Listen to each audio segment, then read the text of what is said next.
Hello, everyone, and welcome back to another episode of In the Corner. Today we have episode 81. Last night we had the conclusion of what I think was a really fun weekend of fights. You had the MVP doubleheader, which I really enjoyed. UFC Shanghai with Johnny Walker pulling off a crazy upset. You had Jack Rafferty and Mark Chamberlain fighting in a war that ended in a draw, and a whole lot of other stuff that we're going to talk about today. Some other news as well. So let's just hop right into it and talk about our cards this weekend. So we'll start off with UFC. I thought this was a pretty fun fight night. I think they had a lot of really exciting finishes. They did have some fights that I feel like there's some of the judging was a little bit. I wouldn't say the judging was bad, but I would say the judging was tough. A lot of the fights were very tough to score. But looking at the main event, dude, Johnny Walker stopping Zhang Mingyang in the second round. Did anybody see this coming? So the UFC had a Brazilian 0-11 curse in their main events. Every time the UFC has had a main event this year that involved a Brazilian, they've lost. And this was the first one where the Brazilian actually won, and is also probably the one where the Brazilian was the biggest underdog.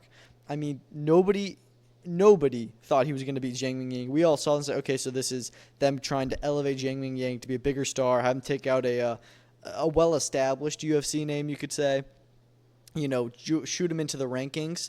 And this guy, Zhang Mingyang, had barely ever been out of the first round. I think he's been out of the first round 3 times ever, a win or loss. So he's definitely always going to be exciting and explosive. In this first round, he certainly wins the first round, and Johnny Walker was just kind of being weird. He immediately shot a takedown and then lost position in that takedown, which was pretty funny. And it just kind of seemed like, okay, he's hung on, he's made it to the second round, but we know who's probably going to win this still. And then he catches Zhang Mingyang and drops him, and then for a minute just is beating on him. And it's I feel like it was a really poor stoppage from the referee. I thought that Zhang took way too much beating, where he wasn't even trying to defend himself. He wasn't fighting back at all. He was just cowering up, I'm not hating on Zhang. I'm just saying he was done fighting. He was getting finished, and I don't understand what the ref was waiting for. He was showing me something. He's not going to show you anything, dude. Save him. So I thought it was a really poor performance from the referee.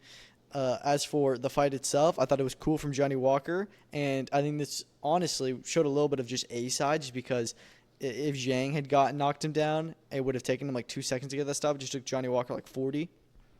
But hey, great reminder that Johnny Walker is still here. Now, does this mean he's going to go on a title run? Absolutely not. He'll probably lose his next fight because they're going to put him in with somebody tougher. But, I mean, he derailed the hype train. He really did. Zhang Mingyang had a pretty big hype train, and he derailed it in the guy's backyard. That arena went silent when that happened, so that was pretty crazy. Co-main event, you had Aljamain Sterling beat Brian Ortega in a fight that everyone was really excited for, and it was definitely a letdown.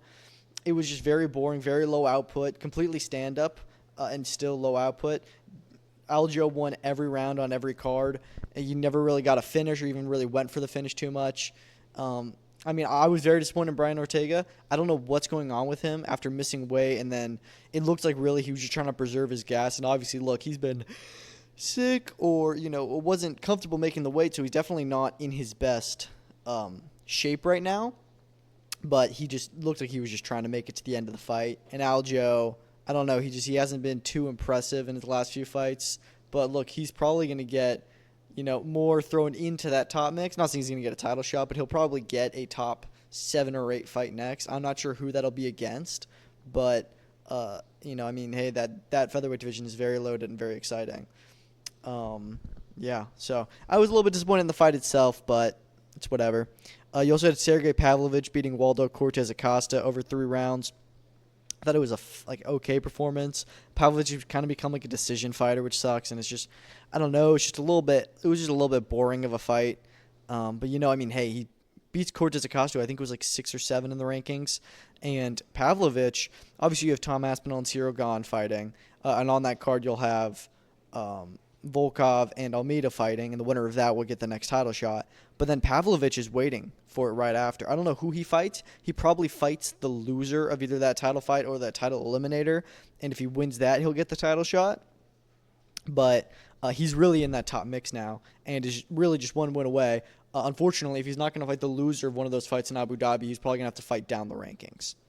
and that's just that. But that heavyweight division is just so it's so dry. Like I feel like you don't have anybody that's that great outside of Tom Aspinall. You really don't. Yeah. Other than that, some good wins. I was really impressed by Tailake Nuraji. He had a first-round knockout that was really impressive. Charles Johnson, the prospect killer, was losing to Lonair Kavanaugh. He was undefeated and then knocks him out big time in the second round. That was crazy. Kyle Daukaus also had a tremendous first-round knockout over Michel Pereira. Yiza had a really impressive first-round knockout. So, yeah, so some good fights on there. It was a good card. Now moving over to Orlando, where we had the double MVP, 2 fights in one weekend, like 19 fights overall, I think. We'll start with the fight night, which happened last night, and it was a lot of fun. I think that you had some really good fights on there, and you had some really horrible fights on there. That main event was horrible. Yankiel Rivera versus Angelino Cordova. I don't know what Cordova was doing. Rivera too. Rivera did not look very good either, but really Cordova, very dirty, lots of takedowns and guillotines and all this stuff, and hitting behind the head and just falling down and throwing each other around the ring. Barely any clean shots were landed. They both landed I think around 80 over 12 rounds. Was abysmal. It was a really, really bad fight to watch. Honestly, probably the worst world title fight I've seen in recent memory. This was an interim title fight, but I would still say, yeah, it kind of counts. But it was one of the worst I just remember happening in a very long time. So, yeah, I was not at all enthused with that fight. I thought it was a struggle to get through. And also, it ends in a draw. It ends in a draw. One of the judges gave Cordova the fight, 115-111, which means that he won 9 rounds. Now, granted, he was taking away 2 points, one of which was completely justified for hitting the back of the head. The other one was a knockdown, and I don't think that was a clean knockdown. I don't think it should have been scored a knockdown for Rivera. I do still think Rivera won the fight, though. I had Rivera winning 116-110. I did. Because even though, that's still giving 4 rounds to Cordova. And he actually, if you look at the stats and stuff and you kind of watch the fight, Cordova was having a good bit of success. It was just that he was doing so much other stuff that it was so hard to find that success where Rivera's the one actually trying to box. I couldn't believe. I was watching this and I was like, how did Cordova almost beat a roided up Julio Cesar Martinez last year? I thought that he won that fight. And this is just pathetic. Absolutely pathetic style, technique, no technique, and he almost got it. He almost won the fight. He was 1 round away from winning, which is just, oh my gosh. If he had won that fight, I don't even want to imagine what would have happened. But, I wasn't really too impressed with Yankiel Rivera either. I really hope there's not a rematch. I doubt the WBA will order one just because it was so hard to watch. Even though normally you want to have a rematch, like we'll talk about Rafferty Chamberlain in a minute. We can stick away from a rematch for those two.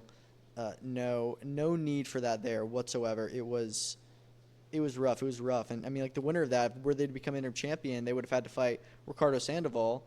Sandoval 1000% beats Cordova, and he probably stops Yankiel Rivera too. Yeah, no, it was not a great, it was a really bad fight. The co-main, however, was unbelievable. One of the fights of the year, maybe. Abass Baraou upsetting Yoenis Tellez for the WBA interim super welterweight championship, and the president of the WBA has confirmed that once Crawford steps into the ring to face Canelo, he will vacate that WBA title at 154 pounds, and Abass Baraou will be elevated to world champion. He'll then be ordered to face Jermell Charlo, which make of that what you will. If Charlo deserves that. Charlo has not fought in 2 years, and he hasn't fought at that division in probably 3 years. So I don't know about that, but I don't hate that fight. I think that's a good fight between those two. So we'll see. But Abass Baraou comes in here. Yoenis Tellez is kind of seen as the dark horse of the 154 division. Everyone's talking about once he wins this, once Boots defeats Lima probably in that 154 eliminator, it'll be Tellez versus Boots for the full title. And Tellez is this guy who's kind of been quiet, but he's coming up the scene, and he's about to become, and this was meant to be his big kind of time to shine, I guess you could say, on the big stage. Xander Zayas was there. He got in the ring to face off with Baraou after, but he wanted the Tellez fight. And then Baraou comes in and just kind of outdogs him the whole fight and doesn't give him any chance to breathe. Tellez had holes in his defense. Baraou was just beating on him. And look, Tellez was very competitive in there. I had scored the fight for Baraou, of course, and he definitely won. But I only had him winning 115-112, so it's not like it was a completely, like 120-108 kind of fight. It had some close rounds, and Baraou, when you got to the 12th, where it's like, yeah, Baraou definitely has won this fight, but you never know with these judges when this is in Tellez's backyard and he is already the champion. They could lean to Tellez on some of these close rounds. He gets a knockdown in the last 15 seconds of the fight. Absolutely brilliant performance from him. He's now world champion, pulling off a huge upset. It was a terrific fight. I loved it. And yeah, I mean, he's now in the cash cow division. And I was saying, I'm like, dude, Xander Zayas wants to fight him now. Jermell Charlo's going to get the chance to fight him. You know that once Boots Lima ends, the winner of that is going to be ringing his phone Monday morning. Like, he is one of those guys where once you upset a top contender, same division, when Jorge Garcia beat Charles Conwell, nobody was wanting to fight Conwell. And then the guy that beats him, they're all like, oh, I want him. And I think that's mainly because they look at somebody like that and they say, yeah, even though they beat like Jorge Garcia, even though he beat Conwell, I still know that I'll be the favorite against him and I'll probably beat him. And that's what Xander Zayas did. So I think it's kind of the same thing here where if Ennis sees, oh, wow, he beat Tellez, well, I'll beat him, though. And then Ennis will fight him, and Ennis probably will beat him. But I was really impressed by Abass Baraou. On that card, you also had Stephanie Hahn defending her title. She got dropped in the first round by Paulina Angel. Then she won the rest of the fight. So not a great performance, but dominant what she needed to do. Holly Holm was there, so they're going to try and make that fight with MVP. I like that. I like Holly Holm coming back and getting into a title fight. Now that she's proven she's back in boxing. And, yeah, I'm cool with that. Lucas Body won a WBA title eliminator at 135 pounds, so he's now at least really high up in the rankings. I don't know if he was a final eliminator, so I don't know if he's number one because I think Floyd Schofield's still in there, and that's the fight to make for me now. I wasn't overly impressed by Body. I thought that it was actually one of his more confident victories as of late. His last two fights, you could argue if he even won them. This one, he certainly won. Gutierrez had a really slow start, and that kind of cost him. But Body is almost like Tank, where he's just kind of – he's not super active in the fight. He's just kind of doesn't do anything too crazy. He's just kind of waiting for that big shot, and he did land a big shot on Gutierrez and drop him. But it was fine. I really want to see Lucas Body versus Floyd Schofield on the Jake versus Tank undercard in ATL. I know that Golden Boy is apparently planning for Floyd to headline somewhere in November. Scrap that. You already have Virgil headlining against Lubin in November. Put Schofield versus Body for like the WBA interim lightweight title. And put that on the Jake versus Tank undercard. That's the fight to make in my opinion. Ariel Perez beat Chris Avila over a very fun 6-rounder. We all knew that was probably going to happen, but it was just a really fun fight. I liked that matchmaking a lot. And I don't know, Chris Avila is always in kind of fun fights, but and he's tough too. That's their thing in Nate Diaz Army. They're all really tough. Jasmine Artiga defended her 115-pound title with a third-round stoppage. She had all of her – apparently she was like a teacher, and she had all of her students there, which was kind of cool. But, I wasn't too convinced when she won her belt. I thought that she lost that fight, so she kind of set the record straight there. Jermaine Ortiz got a third-round knockout as well over a late replacement opponent, Ambiorix Batista. Batista seemed to have injured his shoulder or something, some kind of thing with his arm, so it's not really – Ortiz knocked him out, but he did, a win is a win. And you had a win from Nat Dove as well and Jocelyn Camarillo. So it was a fun fight night. I really enjoyed it. I hope that they do another one soon. And also when they had a prospects event the night before, which was terrific. 7 of those fights ended prematurely. Jean-Paul Rivera getting a big stoppage in the main event was awesome. He beat up Daniel Bailey. Corey Marksman put on a show as he usually does. He was really impressive. I hope that MVP signs him. Jamal Harvey, very, very hyped up Olympian debut, and I thought that he looked stellar. Obviously, he didn't really get to show too much. His opponent quit after the first round, which is what he wanted. Apparently, the reasons that he just said he was bored, and that's just so odd. Like, I've never seen that before. He wasn't even injured or anything. It was really out of nowhere because Harvey never seriously hurt him. He just fought one round, and he genuinely did quit, which was annoying. Yoenis Gomez beat Edwin Humane in a pretty fun fight. I thought I had it 96-94 for Gomez. I enjoyed that one.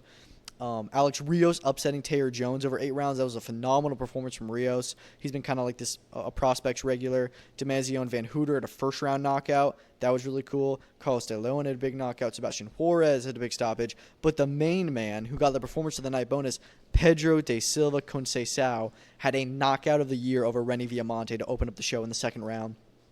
Unbelievable. Completely slept him. I was blown away by just like the call. When he landed that shot, I gasped because he just caught him so clean and he was asleep before he hit the ground, and it was just one of those oh my god kind of KOs. So props to him, man. He should get an MVP contract. I don't think he was signed with them. Yeah, that was really, really impressive, especially when we know that Viamonte earlier this year went 8 rounds against Kermel Moten. Moten couldn't stop him, and Conceição did it like that. So that was huge, and that knockout went viral, rightfully so. We also had Jack Rafferty and Mark Chamberlain fighting to a draw. Yeah, that was a really, really fun fight, I thought. Listen, I had given the fight to Mark Chamberlain. I thought that he won it, but closely. You know, I had him winning that fight on my card, personally, 115, 113. You could argue even like 116, 112. You could maybe even put in Rafferty's favor, but I don't think so. I think that Rafferty took over in the middle rounds kind of, but Chamberlain had a really good start and a really good finish and really dug deep and just went through it and just got gritty and would not, and just wouldn't. He was getting tired, but just like was persistent. And I think that his movement and his punch selection really bothered Rafferty, who, just kind of a come forward fighter. And you could tell Rafferty was uncomfortable and frustrated with his game plan not necessarily working. So I thought Chamberlain deserved the win. I'm not super mad at a draw. I would have been more mad if Rafferty got the win just because I thought Chamberlain deserved it. So, I don't know. They're saying a rematch should happen. I agree. This is honestly kind of a similar situation to Alexis Rocha and Raul Curiel, where I feel like, yeah, that was a great fight. There should be a rematch there. But I'm also just like, I don't know if it'll ever happen. And that rematch has not happened. So, I don't know. Hopefully it does happen, though, because it was awesome. It was a great fight. What else? Jack Turner. Ooh, he was in a tough fight. So he got a 6th-round knockout over Nicholas Muguruza, who was also undefeated, and he was losing that fight. Muguruza was up 3-2 on my card. Some people had it wider. He was giving Jack Turner a really tough fight and showing a lot of holes in his defense. And it was kind of getting to the point where it's like, dude, Muguruza is only growing in this fight. Turner needs something big to change it up. And then he lands a huge knockdown. Muguruza gets back up, gets dropped even harder, and then Muguruza does meet that count. I don't understand why the ref stopped it. Now listen, had he continued to fight, he would have gotten knocked down immediately after. So I kind of get it in that sense of being like, you're done. Like, I know you're about to get dropped again. But just in the straight up rules of the sport, he gets up, he meets the 10 count, he is ready to go after that second knockdown. But yeah, it wasn't, I don't know. But hey, I mean, he's still undefeated. He's got that power, that's his equalizer, but I think we kind of learned where his level's at. And it's like, yeah, maybe he's not this world beater, which I never thought he was, but still. Zach Miller defeating Leon Woodstock in a surprisingly great fight. I was not expecting that at all. I thought that fight was going to be boring. Zach Miller has always kind of struck me in the past a little bit of a boring fighter. Leon Woodstock hasn't struck me as a very good fighter overall. They both impressed me a lot. I had Miller winning 115, 113. It was awesome. It was just 12 rounds of pure action and war. Lots of punches being thrown and landed. It was really, really fun to watch. I was blown away. Great Commonwealth title fight. I thought Woodstock was off to a good start, but then Miller just kind of caught up. And like going into those last few rounds, it felt really close. But I gave Miller rounds 8 through 11. So at that point he just started to kind of take it and was just winning these close rounds. So great fight. As for what's next for him, you do have guys there like Liam Davies is a fight that I love. You could throw him in there with him. You could do a fight with Kurt Walker, who Liam Davies just beat. I kind of like that one as well for Miller. There's just a lot of names in that British featherweight division. Obviously, he's lost to Nathaniel Collins, so I'm not going to say that one. Maybe if he gets a few more wins and it's like that's the fight that needs to happen, we can talk about it. But, yeah, the British featherweight division is very, very interesting, and there's lots of good fights to be made. Lewis Richardson had a 6-round decision win. He's not too impressive as a pro now, is he? He's just kind of boring. I was genuinely like, I love boxing, and I was kind of falling asleep during that fight. I actually took a little bit of a power nap between that and the Jack Turner fight. It was just really boring, and he's had 2 fights and no knockouts, which is not atypical for a British fighter. They in general don't get a lot of knockouts as prospects, but I don't know. He's just because they're putting him on TV. He does not deserve to be on TV when he's having performances like that. But then you look at the prelims. You guys like Henry Turner getting a third-round knockout. Stephen Craner just got a fifth-round knockout. Nelson Birchall had a first-round knockout. So, I mean, hey, some of these guys have got some pop to them. I was also impressed with Charlie Sr. He went the distance over 6 rounds with Darwin Martinez, who we all know is tough, but I thought he looked good. You also had guys like Stephen Clark on the card who, is interesting. I don't think he's actually signed by anyone. He's a huge ticket seller, but he's just really not that entertaining in the ring. And you need to be in there. You need to be getting knockouts, and he's not. So I think that, it's just kind of costing him, where even though he could be a big ticket seller and all this stuff, he doesn't have that skill level. You had Jake Wiley and Yusuf Dib in a pretty fun fight, one that, I think we all know that Wiley won. I had a 98-92. I'm not really sure what's next for him. He'll probably get an international 140 title fight, but just putting this as the main event just kind of shows, this was not a big show at all. It was, I don't know, this was like a C-tier level fight in terms of actual boxing ability and stuff, and this should not have been a headliner. Jake Wiley will probably be used to build him up against, some other 140-pounder that they want to give a good going to. I'm not sure who that would be yet, but like somebody like Josh Padley. I actually think Josh Padley versus Jake Wiley, even though they're not in the same division anymore, that could be fun. But I don't know, man. Sky Nicholson had a second-round knockout as well. And I don't want to accuse Sky Nicholson of any foul play, but it is a little bit interesting how all of her fights barely shows any power. Then she loses, goes down in weight, and now she's knocking everyone out. I'm just saying. But I do understand that she's changed up her style a lot. Before, she would only throw a few punches. She's aggressive now, and that's what it is, where it's not like she's always been weak. She hasn't gone for it. She hasn't really tried to get a knockout, and now she is, and it's working. So, kudos. And then lastly, the last event we'll talk about from this weekend, PFL, man, had their World Tournament 10, the final World Tournament event. The last 3 champions were crowned. Fabian Edwards with a third-round head kick knockout over Dalton Rasta. Man, that was insane. That was a really, really great fight, I thought, going for the first 2 rounds. It was competitive. I was excited for it, and then Edwards just lands one kick that really just knocks Rasta out. He was just not getting up from it, laid down. I don't think he was unconscious, but just he got beat. So, yeah, Fabian Edwards, now they're champion there at middleweight, and immediately after, faces off with Costello Van Steenis, who just beat Johnny Eblen. And I saw that, and I was like, yes, that is exactly what PFL needs to be doing, is taking these guys and getting them set up for the next fight outside of the tournament. Now they're starting. Now I'm seeing, okay, they're setting up the champion series. Now we're going to get fights like this. Van Steenis versus Edwards. That's great. It's a great fight. Another fight you could do, Antonio Carlos Jr., who had a phenomenal performance, dominating Sullivan Cowley, getting a second-round submission. He blew me away. Corey Anderson is fighting on that Paul Hughes Usman Nurmagomedov rematch card. I can't remember the guy's name because it's really hard to pronounce, but I think that Carlos should fight the winner of that, absolutely, for the Champion Series belt. You also had Oleg Popov beating Alexander Romanov by split decision in their heavyweight title fight. Really, really boring fight. Not good at all. Very PFL. And it just kind of shows why Ngannou wants to leave the PFL, among many reasons, but they just don't have any good heavyweights for him to fight. The best one they have is Renan Ferreira. Outside of that, there's nobody. This fight was really, really bad. And if you're going to tell me Oleg Popov is the best heavyweight that they've got for Francis Ngannou, yeah, he should probably leave, Other than that, some good prelims. Impa Kasangane got a third-round knockout when he may have needed it.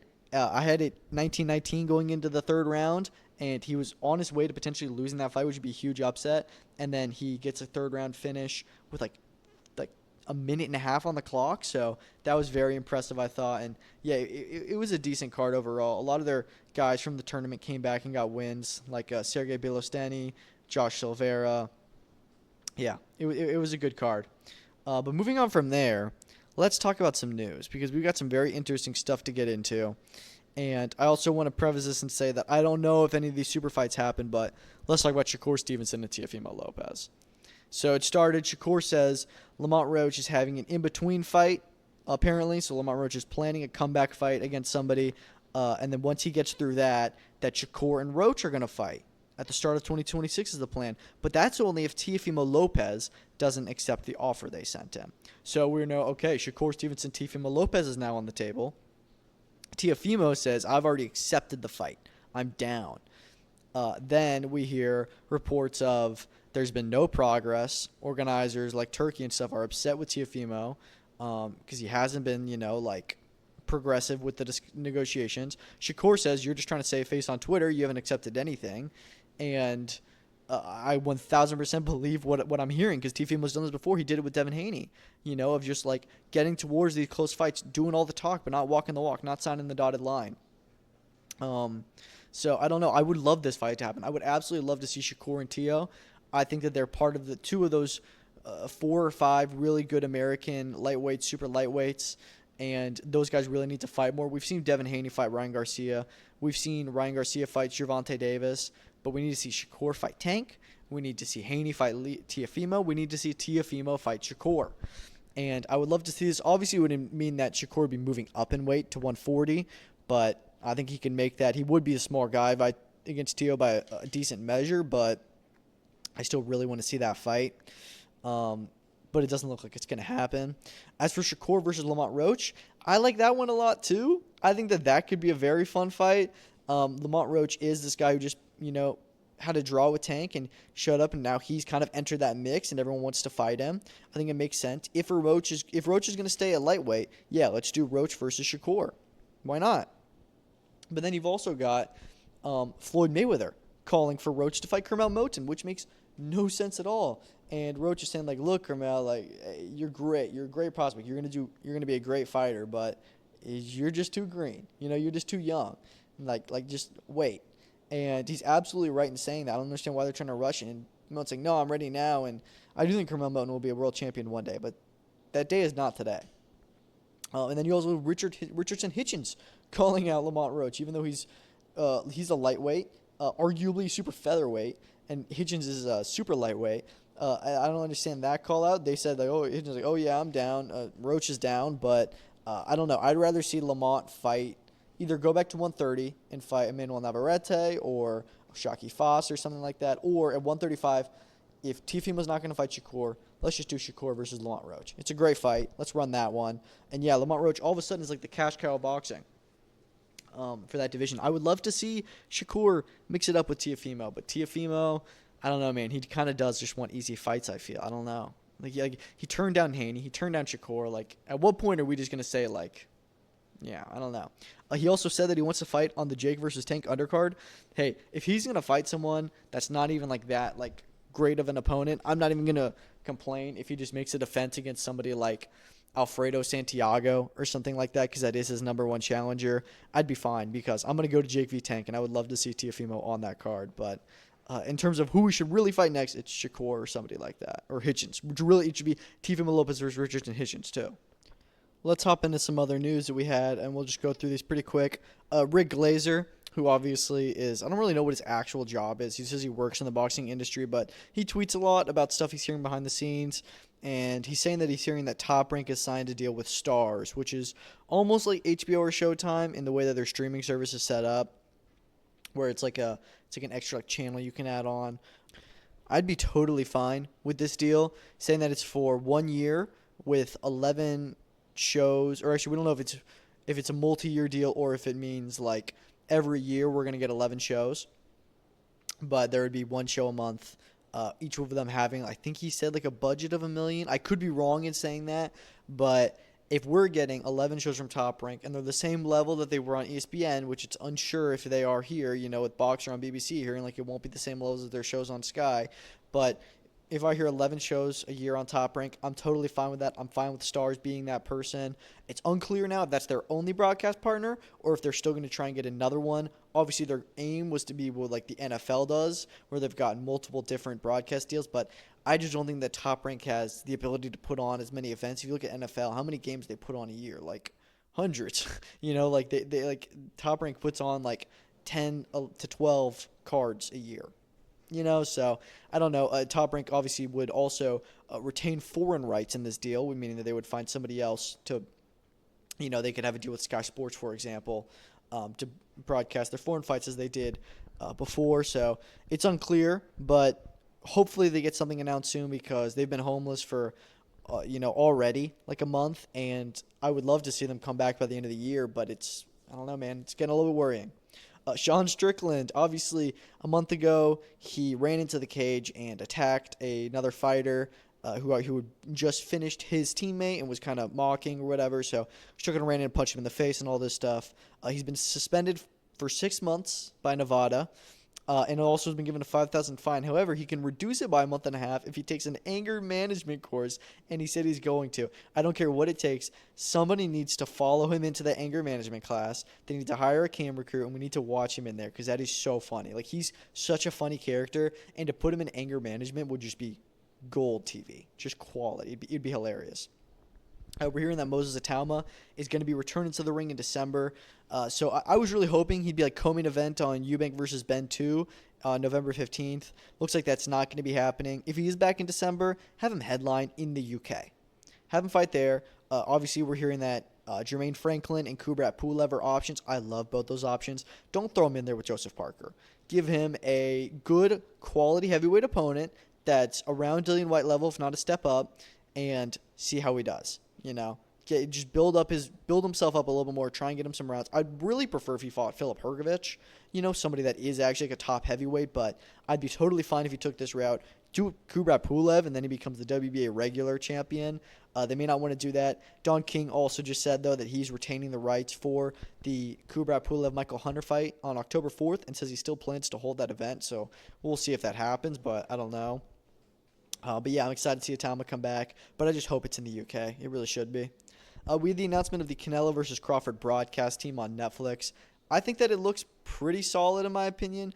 John Anik is going to be doing play-by-play, who obviously he does play-by-play for the UFC. I think he's great at it. It's a different sport, so let's see if he can transfer, but he's good at it. Max Kellerman as well, who's a very well-versed guy, legend.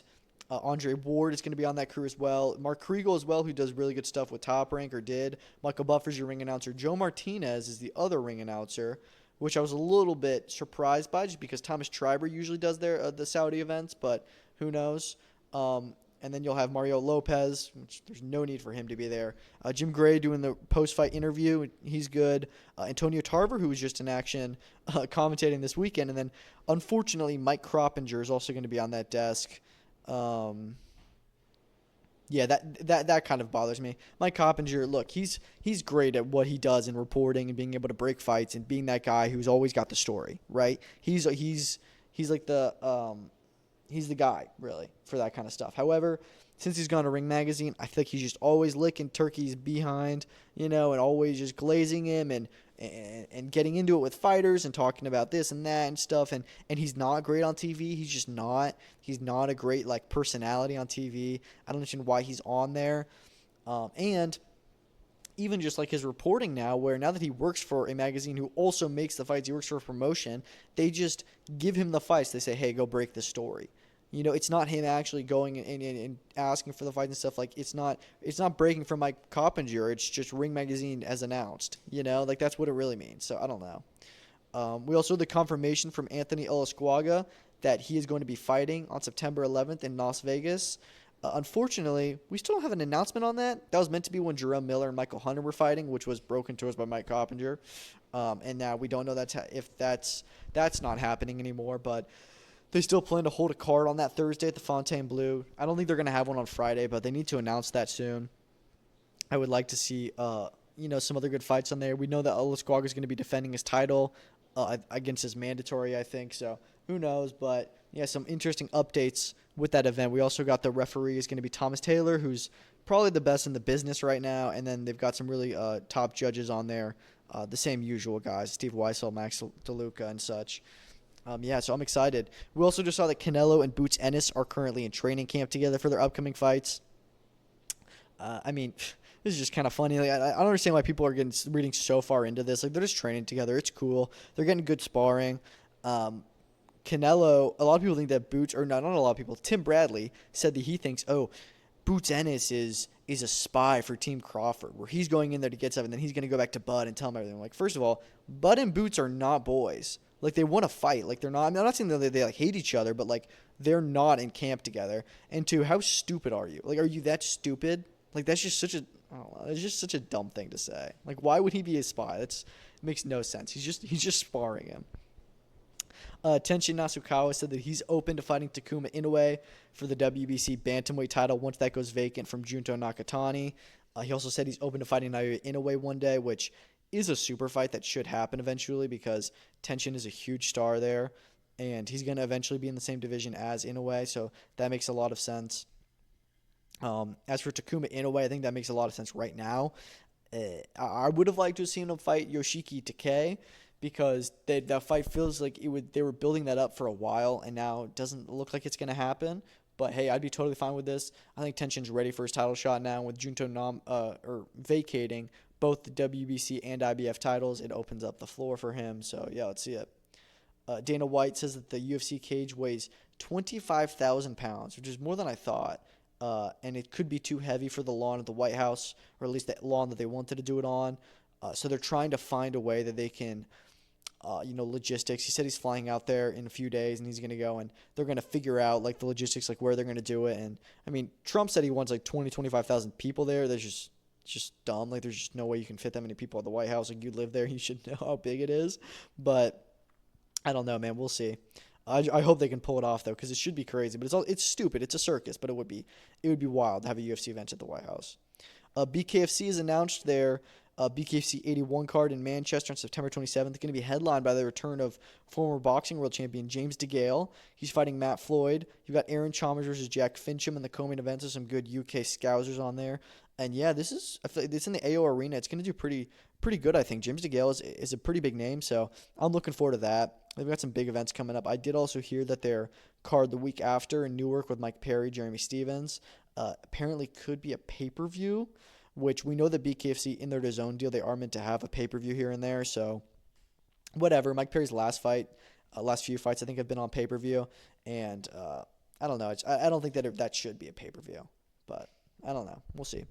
Manny Pacquiao Promotions announced that they have signed a deal with ESPN Plus. So they're going to be having some boxing shows on ESPN Plus. The first show is going to be November 29th in Pechanga. It's going to be the debut of Manny Pacquiao Jr. with some other guys on there. The plan is to have 6 U.S. shows a year. They've had some stuff like internationally, and they've got some like world champions in the lower weight classes signed. And some guys here and there, but they've never really been their own kind of promotion. But hey, if they're coming on to ESPN Plus, let's see how big it is, because ESPN Plus was the home to many boxing outside of Top Rank, but all of those promotions and stuff were kind of through Top Rank, if that makes sense. Like Eye of the Tiger I think that their deal was with Top Rank, where the Top Rank was always on the poster, and they were on ESPN Plus, but it felt like that was more of a deal with Top Rank and ESPN. This is just straight up through ESPN because they have no relationship with Top Rank anymore. So that's cool. Let's see how big the shows are. I'm not sure if they'd be very big, but hey, I'm down for more boxing on ESPN. We need it there. And if they can put on World Championship events on ESPN Plus, absolutely. Speaking of ESPN Plus, there's rumors that they could be buying UFC Fight Pass. Now, at first I was like, oh, cool, this would make sense. They've got a huge library there, a lot of events, and it's its own streaming service that probably shouldn't be. It would fold right into all the UFC stuff on ESPN, except for that ESPN is about to drop UFC. UFC is leaving. In 4 months, they'll no longer be on there, and they'll be on Paramount. So it makes no sense for ESPN to buy all that stuff and have all this UFC library if they're not even going to have UFC on it. So I don't know if that's true. It would have made sense maybe a year or two ago for them to buy it, but I just don't think that the timing works out. Olivia Curry versus Kay Scott has been announced for September 19th on the co-main event of the Brandon Moore fight for the WBC and WBA middleweight world championships. I think they're both champions. I could be wrong, but this is interesting. Salida trying to, kind of build out more of their women's stable. Obviously, they have Clarissa Shields, or at least did. I think she's a free agent now. I'm sure they're going to try and hold on to her and keep fighting with her, but they're trying to just trying to add more fighters to their stable, and they've signed people like Franchon Cruz-Dezurn. They've got some up-and-comers like Samantha Worthington and Caroline Vare, and now they've also got both of these fighters, I think. So, hey, I'm down for women's boxing to get on TV more, but I don't know if they're not going to hold a candle to MVP, which is obviously the plan. But, yeah, so that's cool.